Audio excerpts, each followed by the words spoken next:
लोग कैसे हो? आशा करते हैं आप ठीक हो गए।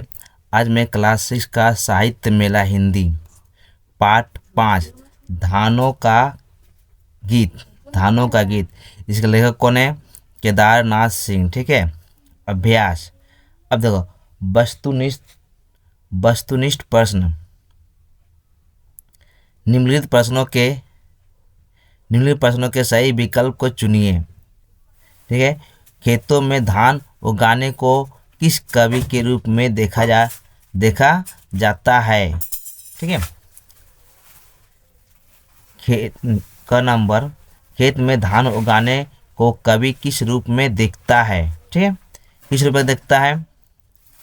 प्राण उगेंगे, ज्ञान उगेंगे, जान उगेंगे, इनमें से कोई नहीं। तो उत्तर क्या है? प्राण उगेंगे। ख नंबर, कवि किसको आने के लिए कहता है? कवि किसको आने के लिए कहता है? चंदा को, सूरज को, बादल को या हवा को? तो उत्तर यहाँ होगा कवि बादल को आने के लिए कहता है। अब ख नंबर, आगे कौन पुकारेगा? आगे कौन पुकारेगा? अकड़िया, डगरिया या गुजरिया या कलगिया? ठीक है। तो उत्तर क्या होगा? डगरिया। अब देखो,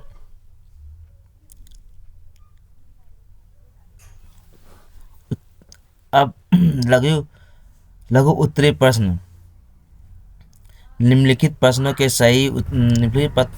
के उत्तर दीजिए।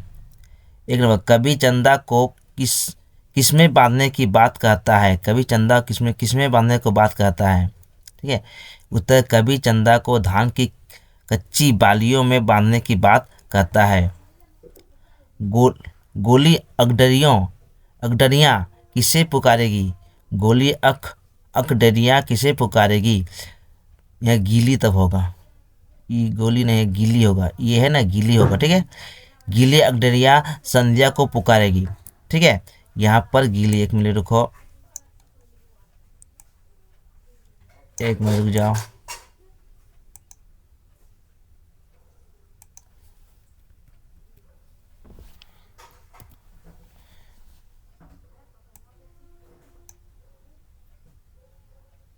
एक मिनट रुको।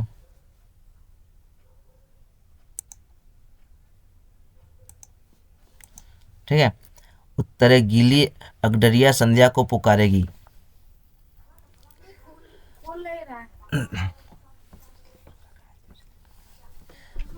धानों का गीत किस प्रकार की कविता है? धानों का गीत ग्रामीण परिवेश की ग्राम्य कविता है। बोध मूलक प्रश्न। निम्नलिखित प्रश्नों के उत्तर दीजिए। ठीक है। जो प्रश्न उसका उत्तर दीजिए। प्रस्तुत कविता में बादल का स्वागत किनके द्वारा किया गया है? उत्तर है, प्रस्तुत कविता में बादल का स्वागत किसानों द्वारा किया गया है। किसानों के अतिरिक्त चंदा, सूरज, पेड़ पौधे, खेत आदि सभी बादलों का स्वागत करते हैं। 2 नंबर, कभी आना जी बादल जरूर कहकर बादलों का आह्वान क्यों करता है? उत्तर, बादल कृषि प्रधान देश भारतवर्ष के लोगों के जीवन का मुख्य आधार है। वर्षा के जल के अभाव में खेतों में धान की फसल सूख जाती है। सभी पेड़ पौधे वन वर्षा के लिए बेचैनी से बादलों की ओर निहारते रहते हैं। नदियाँ सूख जाती है। वर्षा होते ही सारी धरती हरी भरी हो जाती है। नदी, नाले तथा सभी सरोवर जल से परिपूर्ण हो जाते हैं। सरोवर में तालाब, सरता आनंदमय वातावरण हो जाता है। इसलिए कवि बादलों का आह्वान करता है। अब देखो, बादल का स्वागत कौन कौन और कब कब करते हैं? उत्तर है, बादल का स्वागत किसान, वन, पर्वत, खेत खलियान, रास्ते तथा खेतों की फसलें करती है।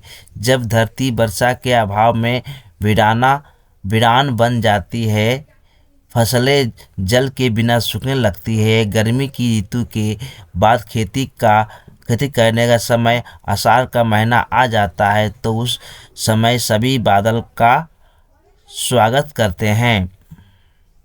अब देखो, धान पकेंगे कि प्राण पकेंगे, इस कविता में धान को प्राण क्यों कहा जा गया है।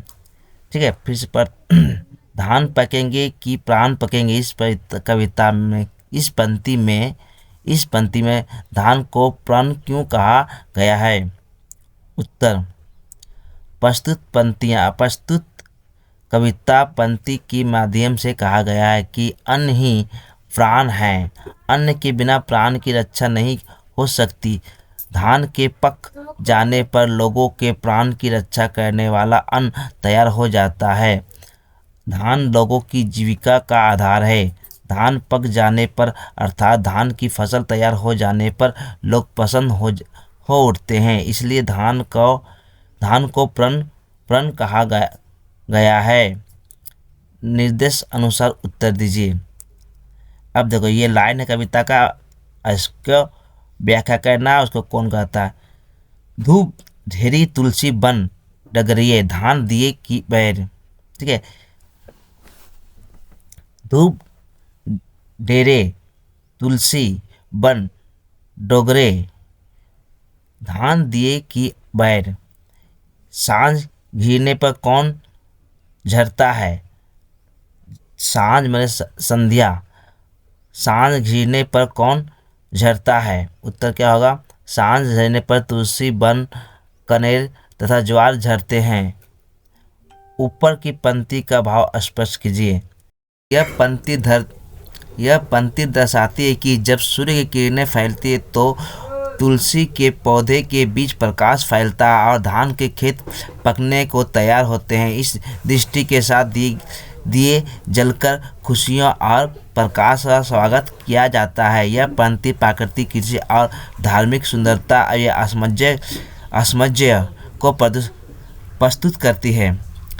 आगे पुकारेगी सुनी डगरियाँ, पीछे झुके बन बेत।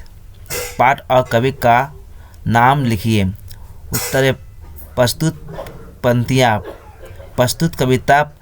प्रस्तुत कविता पंक्ति धान का गीत पाठ से ली गई है।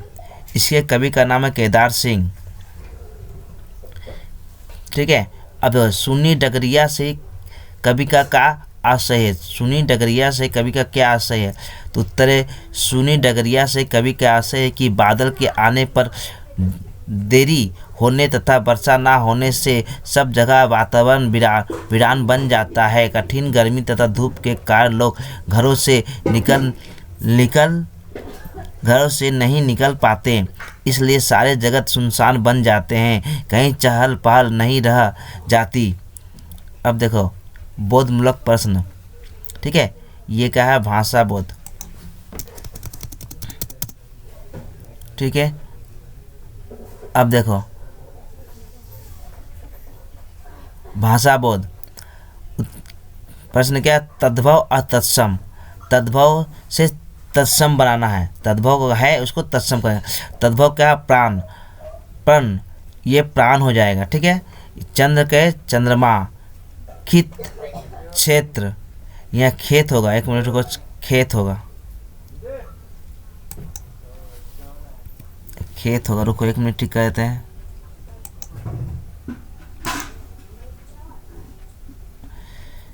खेत,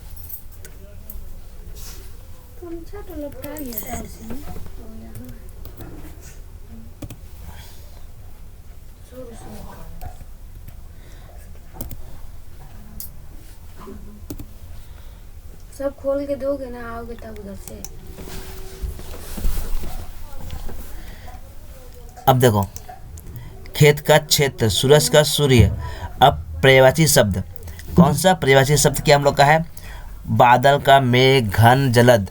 सांझ का संध्या, संध्या का दिनांत में दिन का अंत। भोर का प्रभात, सवेरा, प्रातःकाल।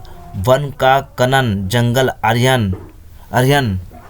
सांझ का संध्या, अकडेरिया का अच्छी, गिली का आर्द्र, डगरिया का पत्र। ओके बच्चों, अगर वीडियो अच्छा लगे तो लाइक एंड सब्सक्राइब और दोस्तों में शेयर करो। बाय।